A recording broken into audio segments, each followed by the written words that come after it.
मणिमहेश कैलाश पर्वत का रहस्य कोई नहीं जान पाया है। जिसने भी इसे जानने की कोशिश की वह सकुशल नहीं लौट पाया। चौथे पहर में मणिमहेश कैलाश पर्वत पर चमकने वाली मणि लोगों को यहाँ चमत्कार होने का आभास करवाती है। पर्वतारोही दुनिया की सबसे ऊंची चोटी माउंट एवरेस्ट को तो फतह कर लेते हैं, लेकिन जब बात मणिमहेश कैलाश पर्वत की आती है तो सब घुटने टेक जाते हैं।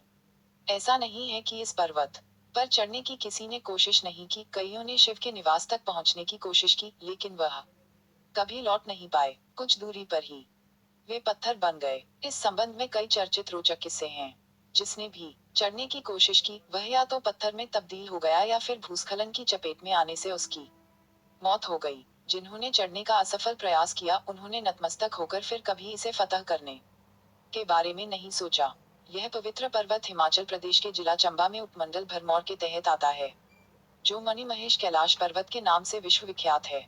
मणिमहेश पर्वत आज भी सबके लिए रहस्य बना हुआ है। इस पर चढ़ने से अदृश्य ताकतें इंसान को रोक देती हैं। जब भी किसी इंसान या अन्य जीव ने चढ़ने की कोशिश की तो मौसम अचानक खराब हो गया। ऐसे में चढ़ाई इतनी कठिन हो गई कि चढ़ने वालों को लौटना पड़ा। कई बार भूस्खलन ने चढ़ाई करने वालों को अपने कदम पीछे खींचने पर मजबूर कर दिया। मणिमहेश सदा से ही श्रद्धालुओं की आस्था का केंद्र रहा है।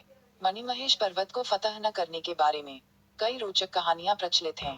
कहा जाता है कि कई सौ वर्ष पूर्व एक गढ़िये ने भेड़ों के साथ मणिमहेश पर्वत पर चढ़ने की कोशिश की थी, लेकिन इससे पहले कि वह पर्वत पर अपनी चढ़ाई पूरी कर पाता पत्थर में तब्दील हो गया। इसी तरह एक कहानी के अनुसार एक कौवे तथा सांप ने भी पर्वत के शिखर पर पहुंचने की कोशिश की, लेकिन भी पत्थर बन गए।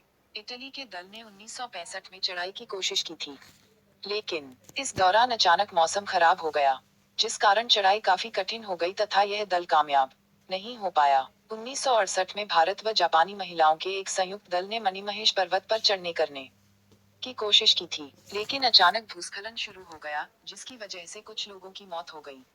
मुश्किल से कुछ लोग जान बचा पाए।